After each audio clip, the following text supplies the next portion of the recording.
Boa noite a todos.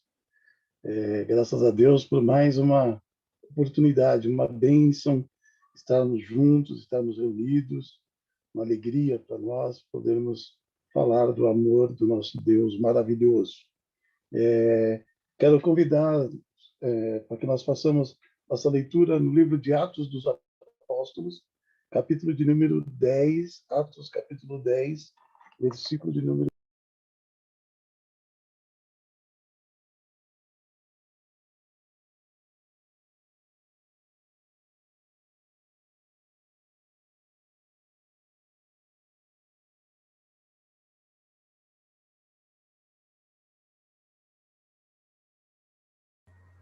Pastor, o microfone está fechado, pastor.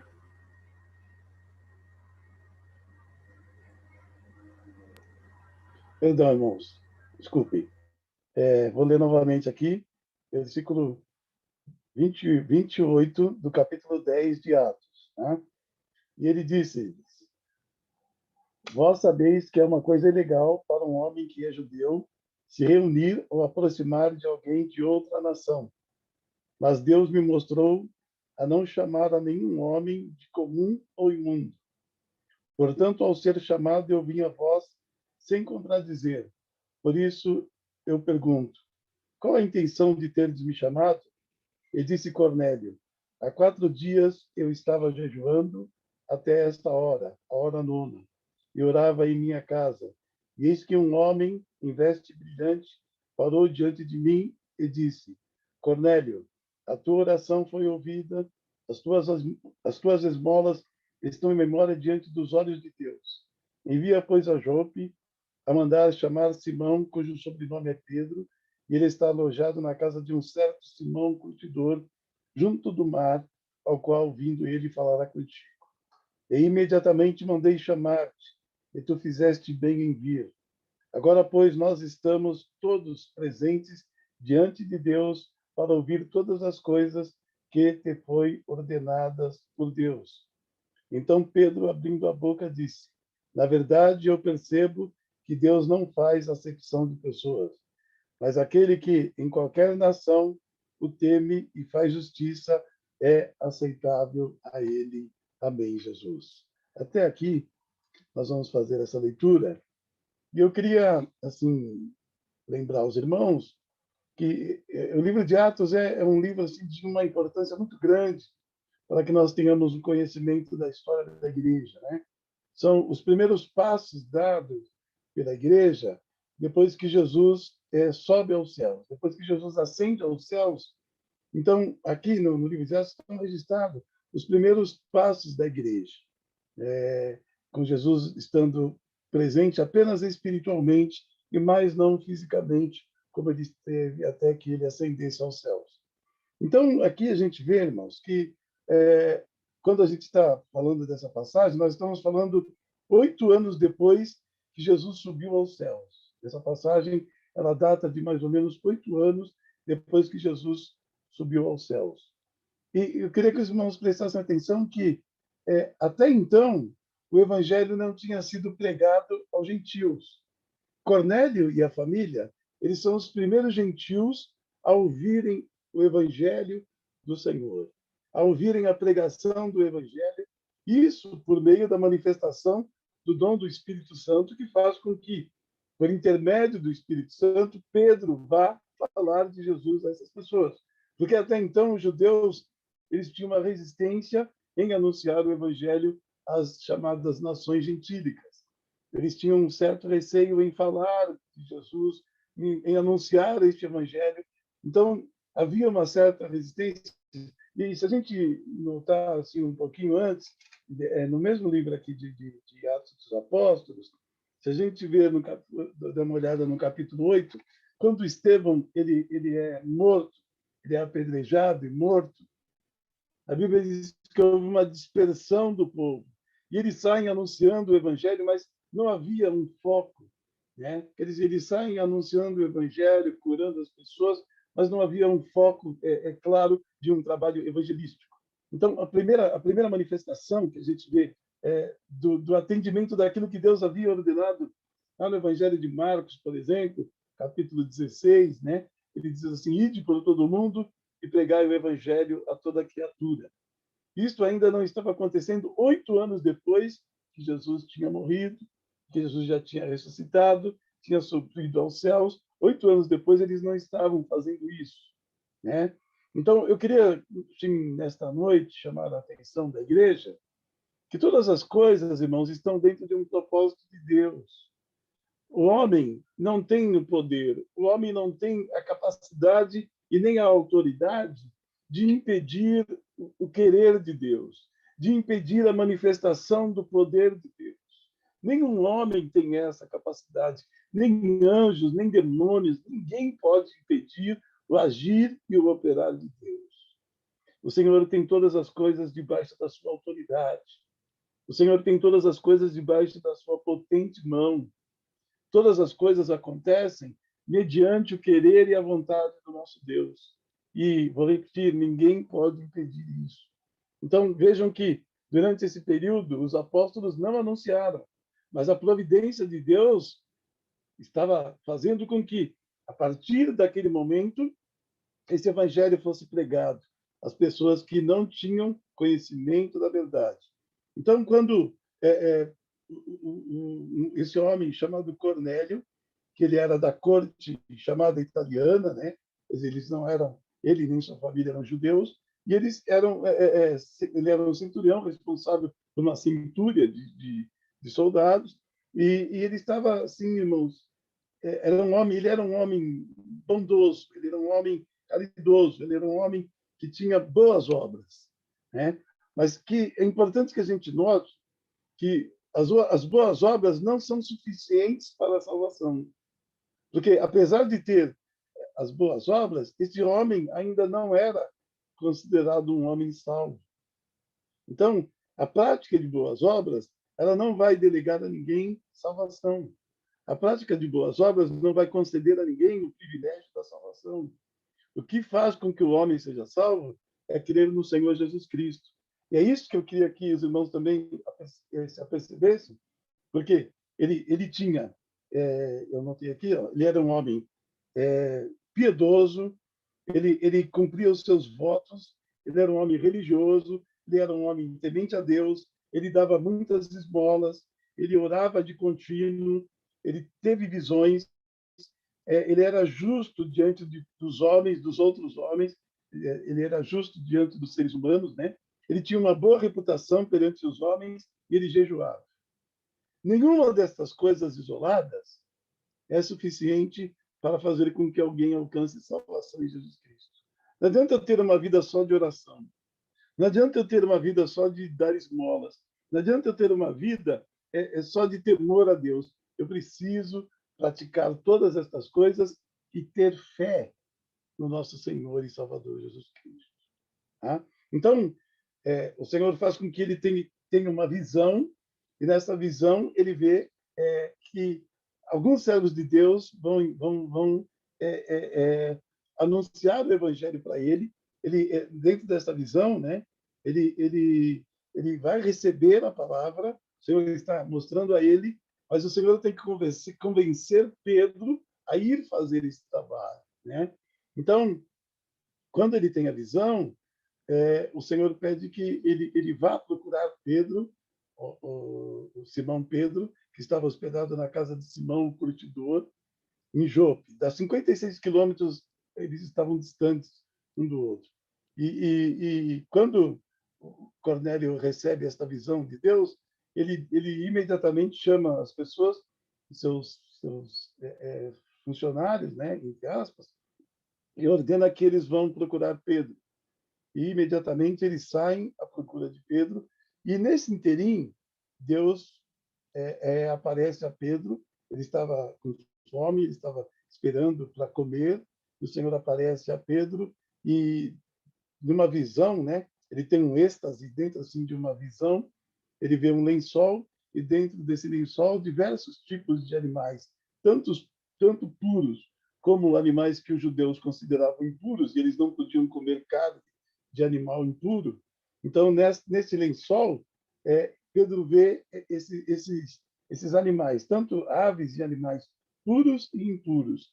E aí ele ouve uma voz que diz assim: Pedro, pega, mata e come.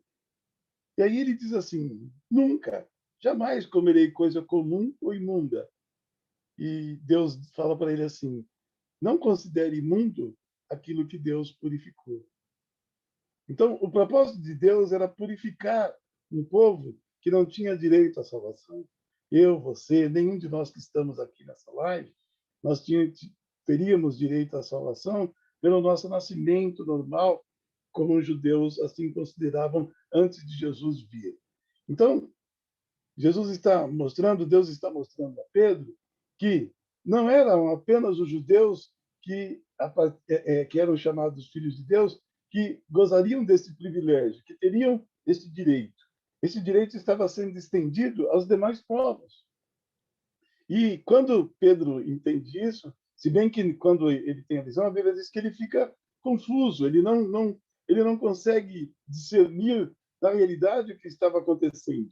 E o Senhor diz assim: tem 3 pessoas aí te procurando, vai falar com eles.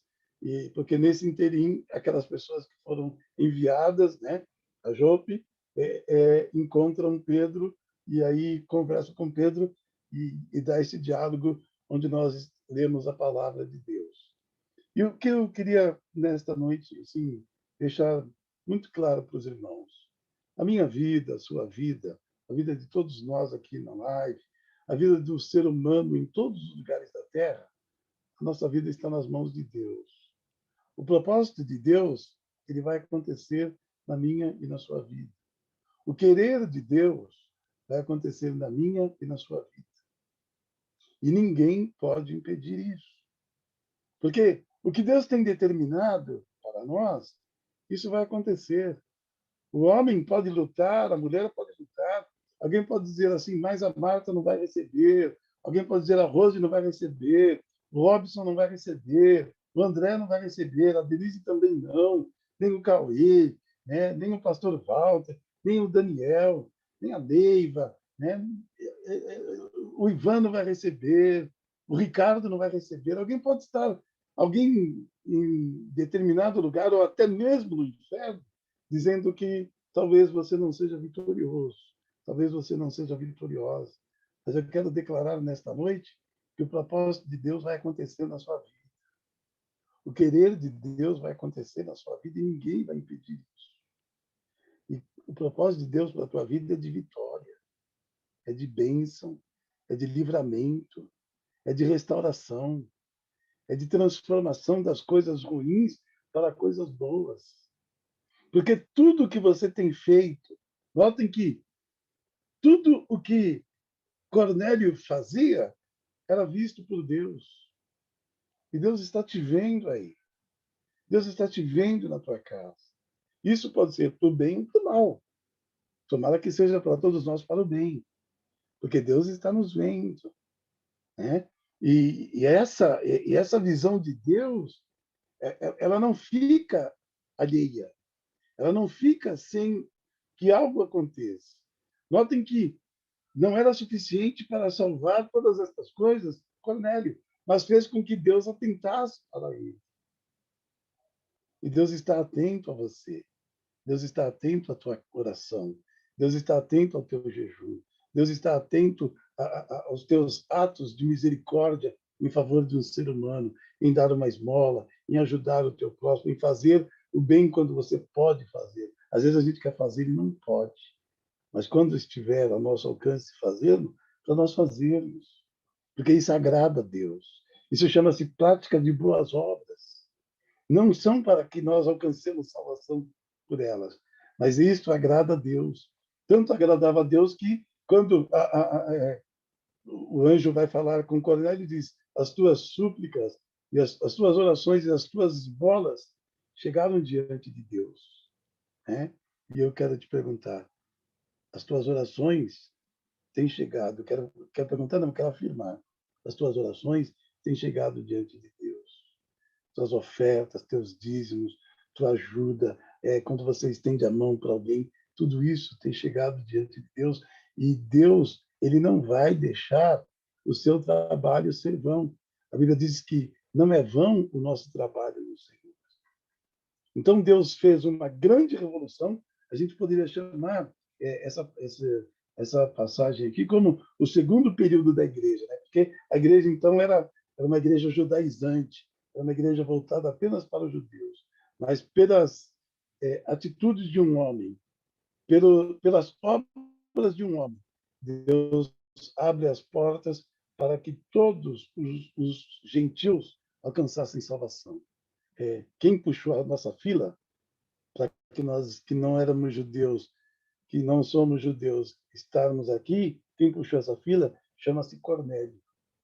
Ele foi o primeiro dentre nós, não sendo judeu, a alcançar salvação por meio da fé do nosso Senhor e Salvador Jesus Cristo, porque este era o propósito de Deus. E você sabe qual é o propósito de Deus para a tua vida? Deus vai realizar. Deus vai fazer. Ninguém vai impedir. Nada vai impedir. Porque você tem um chamado. E esse chamado não é para a derrota. Esse chamado não é para a tua desgraça. Não é para a tua destruição. O chamado de Deus para a nossa vida é para a nossa vitória. É para a nossa alegria. É para a nossa cura. É para o nosso renascimento. Porque nós nascemos de novo. Nós somos chamados para uma vitória que está sendo realizada agora e vai se concretizar quando Jesus despontar nas nuvens, porque nós estaremos eternamente com Ele. Porque a Bíblia diz assim que se nós esperarmos em Deus apenas nesta vida, nós somos os mais miseráveis dos homens. Então espere agora, creia agora, confie agora, ore agora, jejue agora, faça as boas obras agora, pratique boas obras agora. E creia que mesmo que nós morramos antes de Jesus vir, quando Jesus voltar, nenhuma destas boas obras terá passado. Elas estarão guardadas diante de Deus. O Senhor não virá sobre a tua vida esquecendo das coisas boas, das boas obras que nós praticamos. Elas não são suficientes para nos salvar, mas elas vão te dar galardão, vão nos dar galardão, vão nos dar vitória, vão nos dar forças, e a gente precisa caminhar nessa fé, sabendo em quem nós temos confiado, em quem nós temos crido. O Deus de Cornélio, que salvou Cornélio e a família dele, é o Deus da minha vida, é o Deus da tua vida, é o Deus da tua casa, é o Deus da tua família, é o Deus que vai salvar a tua família, é o Deus que vai fazer grandes obras na tua vida, porque ele já começou. E a Bíblia diz, aquele que iniciou em nós a boa obra, ele vai completar até o fim. A obra de Deus não ficará pela metade na tua vida. Se você crer, diga amém, Jesus. A obra de Deus não ficará pela metade na tua vida. Aquele que começou em nós a boa obra vai completar até o fim. E não é o fim. Nenhum de nós estamos no fim. Nós estamos em um processo de caminhada. E essa obra vai ser completada na nossa vida. Essa obra vai ser completa. Creia em Senhor. Não desanime. Renove a tua fé. Renove a tua força. Renove a tua esperança. Espera no Senhor. Porque os que esperam no Senhor alcançarão vitória. Que Deus te abençoe. Que Deus te guarde. Fiquem todos na paz do nosso Senhor Jesus Cristo. Obrigado, Luciano. Obrigado, irmãos. Obrigado, irmãs.